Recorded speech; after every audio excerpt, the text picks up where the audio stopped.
कुंडली के नवम भाव के गुण कौन से हैं? नवम भाव वैदिक ज्योतिष में नौवां घर या जीवन के बारे में क्या दर्शाता है? नवम भाव व्यक्ति के धार्मिक झुकाव, धर्म, नैतिकता और आध्यात्मिक मूल्यों पर प्रकाश डालता है। ये भाग्य और साथ ही दिव्य पूजा का घर है। नवम भाव में ग्रहों की स्थिति का अध्ययन करके यह निर्धारित किया जा सकता है कि व्यक्ति कितना धार्मिक है।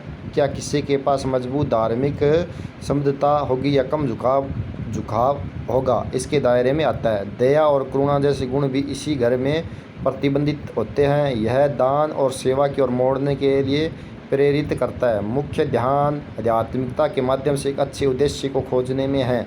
इसके अलावा ये व्यक्तियों को आध्यात्मिक और उच्च आत्मा की ओर झुकने के लिए प्रभावित करता है। ये हमारी विचारधाराओं को आकार देकर हमारे सोचने के तरीके को डालता है।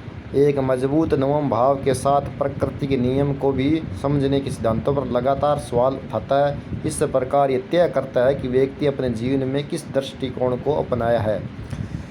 धनु सिद्धांतों, फिलोसॉफी और लक को नियंत्रित करता है। धनु मुक्ति, सोच और जीने की निशानी है। इसके अलावा बृहस्पति इसका प्राकृतिक शासक है, जो सौभाग्य, धन और भाग्य लाता है।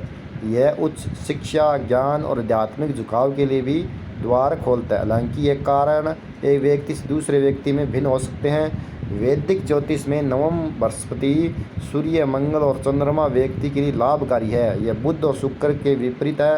आपके नौवें घर में शुक्र एक अलग संस्कृति से एक साथी के प्रति आपके आकर्षण को प्रकट कर सकता है। यह आपके बहादुर और जोखिम लेने वाला होने के लिए भी प्रभावित कर सकता है, लेकिन आपका भाग्य भी साथ देगा। आपकी जन्म कुंडली में अच्छी योगों की उपस्थिति एक अच्छे जीवन का संकेत देती है। राजयोग तब बनता है जब यह 10वें घर के साथ मिलकर इसे एक मजबूत टाउन हाउस बनाता है। इस प्रकार नाम, प्रसिद्धि और अनुकूल सामाजिक छवि अर्जित करने की संभावना है।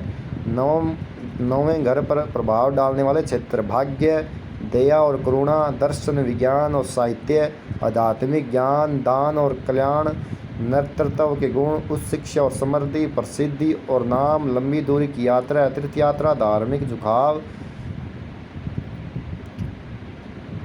जिन लोगों के पास नौवां घर मजबूत है, उन्हें दुनिया के रहस्यवादी तरीकों को समझने की जरूरत है। उन्हें विद्वान या शोधकर्ता बनने के लिए प्रोत्साहित कर सकता है। यह उच्च शिक्षा का कारक भी है। प्रख्यात लेखक और विद्वान आमतौर पर अपनी कुंडली में नौवें घर में मजबूत स्थान पर होते हैं।